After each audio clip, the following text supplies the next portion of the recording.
People often imagine courage as something loud, a shout, a charge, a moment that shakes the world.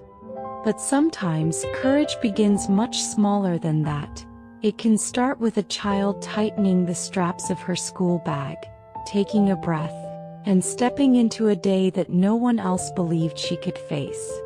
Ruby Bridges was only 6 years old when her ordinary morning became part of American history. The year was 1960. 6 years earlier, the Supreme Court had declared that separating black and white children in schools was unconstitutional. But in New Orleans, the reality on the ground hadn't changed much. Laws can be written quickly. Hearts take longer. When the city finally moved to integrated schools, Ruby's name appeared on a very short list. Children chosen to be the first to walk through doors that had been locked to them for generations. Her parents had to make an impossible decision. Her father feared for her safety. The threats were real. The anger was visible. Her mother believed it was a chance to open a door for every child who would come after. And so they chose courage.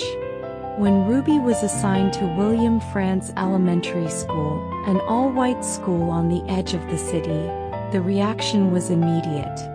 Crowds gathered outside shouting words a 6-year-old should never hear. Threats were made. Signs filled the streets. All because the little girl wanted to learn. The danger became so real that Ruby couldn't walk to school alone. Every morning, U.S. Marshals arrived at her home. They walked beside her, 2 in front, 2 behind, their coats brushing against her shoulders as they formed a moving shield. She was so small that the world could barely see her behind those tall figures. But she walked forward anyway, step after step, toward a building filled with anger. Inside the school, the silence was just as heavy. Many parents had pulled their children out rather than allow them to sit in the same room as Ruby. Classrooms that once echoed with voices were suddenly empty. The only teacher who chose to stand with her was Mrs. Barbara Henry, a white woman from Boston who welcomed Ruby with kindness and dignity from the very first day. For almost a full year it was just the 2 of them, 1 teacher, 1 student, in a quiet classroom that felt separated from the rest of the world. Ruby sat at her small desk, opened her books, and studied every lesson with steady focus. She didn't complain. She didn't cry. She simply learned. Her teacher later said that Ruby carried herself with a calmness far beyond her age, as if she understood that each day she walked into that school, she was doing something bigger than herself. Outside, the protests continued. But inside that room, a new kind of future was being shaped, 1 page, 1 lesson, 1 child at a time. The artist Norman Rockwell was so moved by Ruby's story that he painted her, a small figure in a white dress, walking between towering Marshals, past a wall smeared with hatred.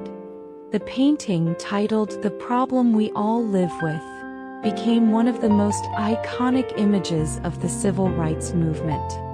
It captured what words sometimes can't: the loneliness of courage, the weight carried by the smallest shoulders, and the quiet dignity of a child who refused to be turned away. Decades later, Ruby reflected on those days and said something quietly powerful: "I just wanted to go to school." And that simple wish, ordinary, innocent, deeply human, helped change the course of American education. It wasn't a march.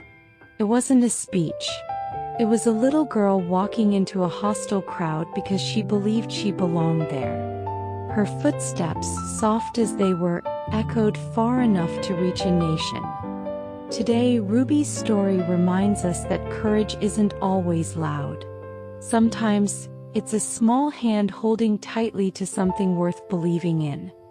Sometimes it's a child taking a step that adults were too afraid to take. And the quietest voice of all is often the one that changes everything. This is Runabooks. Thank you for listening.